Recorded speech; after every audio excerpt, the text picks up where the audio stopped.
ललितपुर नाबालिग रेप कांड में 2 और आरोपियों की गिरफ्तारी हो गई है। एक आरोपी कल ही गिरफ्तार हो चुका है। इस मामले में अब तक कुल 3 आरोपी गिरफ्तार हो चुके हैं और रेप का आरोपी एसएचओ तिलकराज सरोज अब तक फरार है। ये बड़ी बात, जो आरोपी एसएचओ है, थाना इंचार्ज तिलकराज सरोज, वो अभी तक फरार है और 3 टीमें गठित की गई हैं इस फरार आरोपी को, थाना इंचार्ज को गिरफ्तार करने के लिए। सस्पेंड किया जा चुका है। उस थाने के तमाम पुलिसकर्मी लाइन हाजिर कर दिए गए हैं। अब डीआईजी झांसी खुद मामले की जांच कर रहे हैं। तस्वीर देख लीजिए आप आरोपी एसएचओ की। यह है रेप का आरोपी आपकी स्क्रीन पर। आरोप इसी थाना इंचार्ज पर लगे हैं।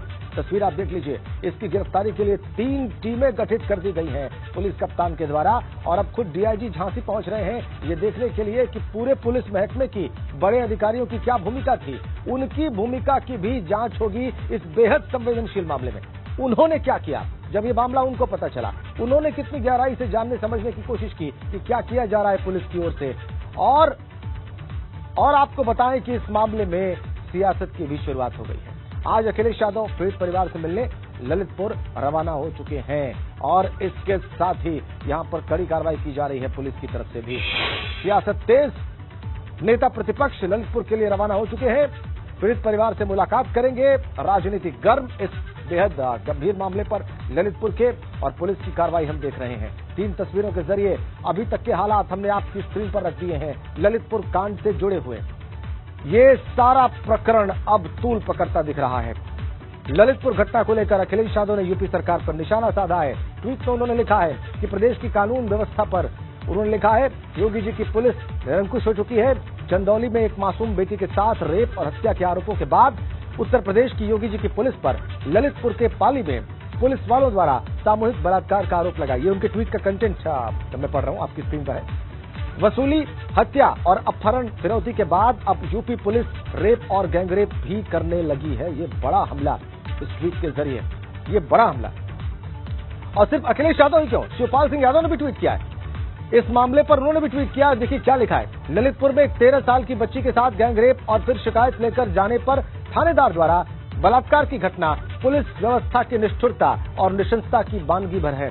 न जाने कितनी निरीह बेटियां ऐसी होंगी जिनके अपमान की करुणा कथा नौकरशाही और पुलिस व्यवस्था की परिधि से बाहर ही नहीं आ पाती होंगी। निसंदेह उत्तर प्रदेश बेटियों के लिए इतना असुरक्षित और असंवेदनशील कभी नहीं था। प्रदेश सरकार को थानों में महिलाओं की तैनाती बढ़ाने और थानों को महिलाओं के लिए सुरक्षित बनाने के लिए गंभीरता से प्रयास करना होगा। साथ ही हमारी ये भी मांग है कि दोषियों के खिलाफ सख्त कार्रवाई होनी चाहिए। ये शिवपाल सिंह यादव का ट्वीट है। हमलावर है वो भी प्रदेश सरकार के ऊपर। अखिलेश यादव और शिवपाल यादव दोनों के ट्वीट हमने दिखाए और इस ट्वीट के जरिए जो उन्होंने हमला बोला है वो भी हमने आपको दिखाया। प्रियंका गांधी, कांग्रेस जनरल सेक्रेटरी और यूपी इंचार्ज प्रियंका गांधी ने भी ट्वीट किया है। देखिए क्या लिखती हैं।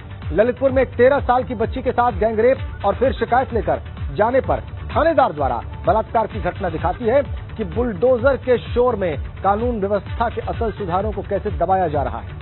अगर महिलाओं के लिए थाने ही सुरक्षित नहीं होंगे तो वो शिकायत लेकर कहां जाएंगी। क्या उत्तर प्रदेश सरकार ने थानों में महिलाओं की तैनाती बढ़ाने, थानों को महिलाओं के लिए सुरक्षित बनाने के लिए गंभीरता से सोचा है। कांग्रेस पार्टी ने अपने महिला घोषणा पत्र में महिला सुरक्षा के लिए कई महत्वपूर्ण बिंदु रखे थे। आज ललितपुर है। ऐसी घटनाओं को रोकने के लिए महिला सुरक्षा और महिला हितैषी कानून व्यवस्था के लिए गंभीर कदम उठाने ही होंगे।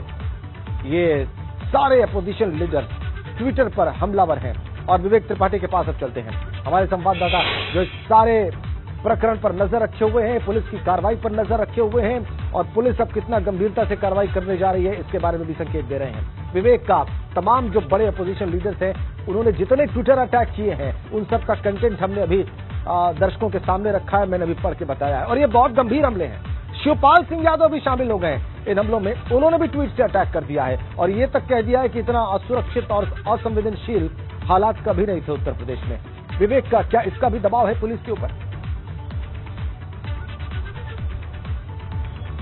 बिल्कुल राजेंद्र, इसका बहुत ज्यादा दबाव है। क्योंकि देखिए, एक घटना होती है, अगर कोई अपराध होता है और कोई अपराधी करता है तब बात दूसरी होती है, अपराधी को पकड़ दिया जाता है, एनकाउंटर होता है या उसके घर पे बुलडोजर चला दिया जाता है। लेकिन अगर वर्दी वाले ऐसा करने लगेंगे, जिनके ऊपर पूरे समाज की सुरक्षा की जिम्मेदारी है, जिनके ऊपर भरोसा है, आम जनता, एक पीड़ित जनता जो शोषण, उत्पीड़न या अपराध का शिकार होते हैं, वो थाने जाते हैं शिकायत लेकर, अगर उनके साथ इस तरह की घटनाएं होने लगेंगी, वर्दी में छिपे हुए भेड़िए हैं ये, जिनको ये वहशी दरिंदे हैं वर्दी में छिपे हुए, और इनको लेकर पूरे अगर विपक्ष हमला कर रहा है तो इसमें कोई गलत बात नहीं है, हमला करना चाहिए। शिवपाल सिंह यादव अभी तक भाजपा सरकार को उन्होंने कभी कटघरे में नहीं किया, लेकिन इस मामले में उन्होंने ट्वीट करके सरकार को एक तरह से नजारा दिखाया है, आईना दिखाया है कि अगर पुलिस इस तरह की घटनाएं कर रही है, पुलिस जिस पे भरोसा करते हैं लोग, जिस पे सुरक्षा की जिम्मेदारी है, अगर वो अपने थाने में आने वाली मासूम बच्चियों से वहशियाना हरकतें करेगी तो फिर समाज में रह क्या जाएगा, किसके पास सुरक्षा के लिए लोग जाएंगे।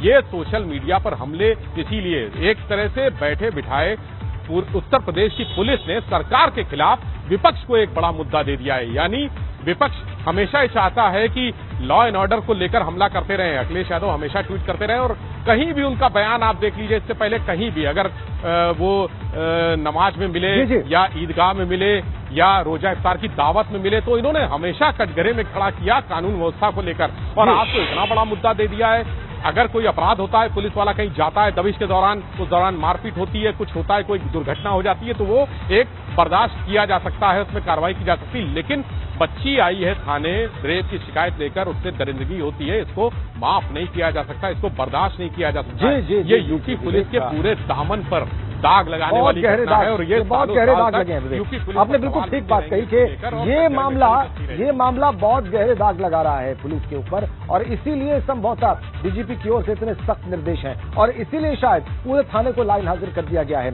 और इसीलिए शायद जो आप संकेत कर रहे हैं कि अभी और भी एक्शन हो सकता है अब पुलिस के अधिकारियों पर, ललितपुर के पुलिस अधिकारियों पर, और इसका कैनवास बड़ा होने जा रहा है। विवेक, आप बड़े संकेत दे रहे हैं आने होने वाले एक्शन के बारे में, पुलिस की कार्रवाई के बारे में। बहुत शुक्रिया आपका, बहुत बहुत धन्यवाद।